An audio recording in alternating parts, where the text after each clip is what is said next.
This video is sponsored by BetterHelp. Slurpee is arguably the world's most popular drink. Around 13 million are sold each month around the world, bringing in over 300 million in revenue a year. And it all started with a truck driver and an embarrassing mistake.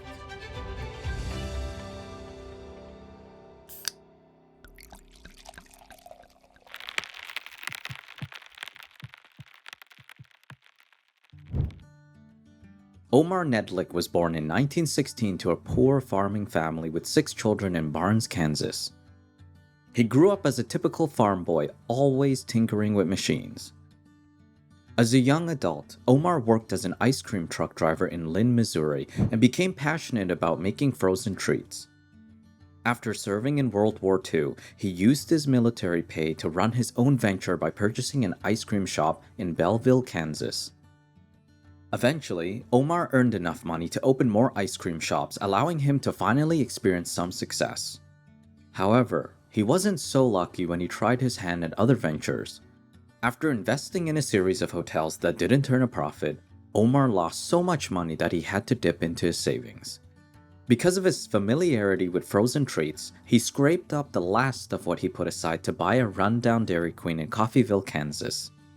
After taking over the shop, Omar quickly realized his troubles weren't over. The shop didn't have a working soda fountain and no fridge to keep soda bottles cold. He had no choice but to use the freezer. Once, Omar forgot to take the sodas out. They came out half frozen and in a slushy soda mixture. Omar was embarrassed to serve them to his customers, but to his surprise, they didn't mind and even started to request them. It was then that Omar knew he needed to find a way to make these treats on demand and set out to make his own machine. With the help from his wife Doris, Omar used an old ice cream maker and car air conditioner to create a prototype that would create a half-frozen soda. A pre-mix of any flavor could be placed inside and put under pressure, causing the liquid to increase in density. When the pressure was released, the liquid would freeze at 28 degrees Fahrenheit.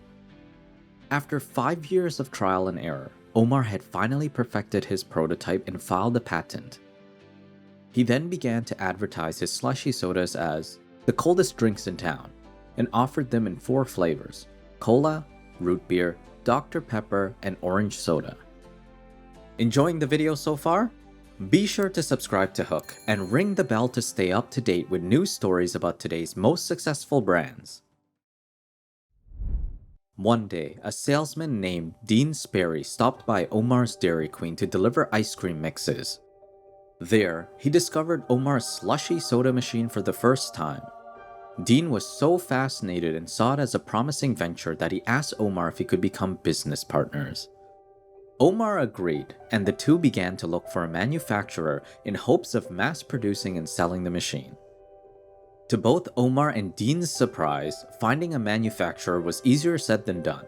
No company was interested in working with them, and when the two finally found a company that was willing to try, they suddenly backed out of their 3-month rental deal for $5,000.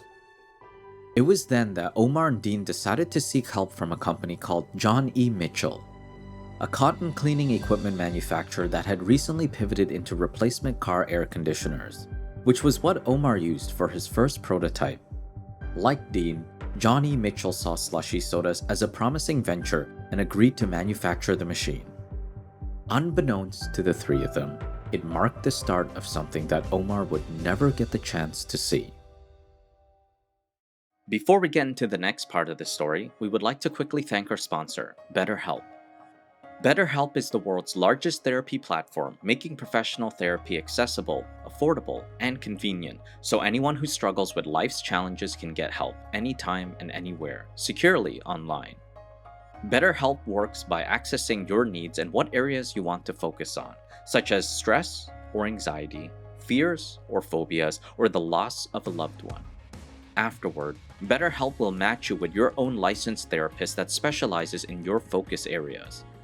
Following, you can log into your account at any time to message them and receive timely and thoughtful responses within 48 hours.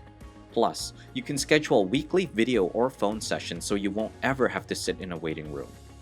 BetterHelp is more affordable than traditional therapy, and financial aid is available.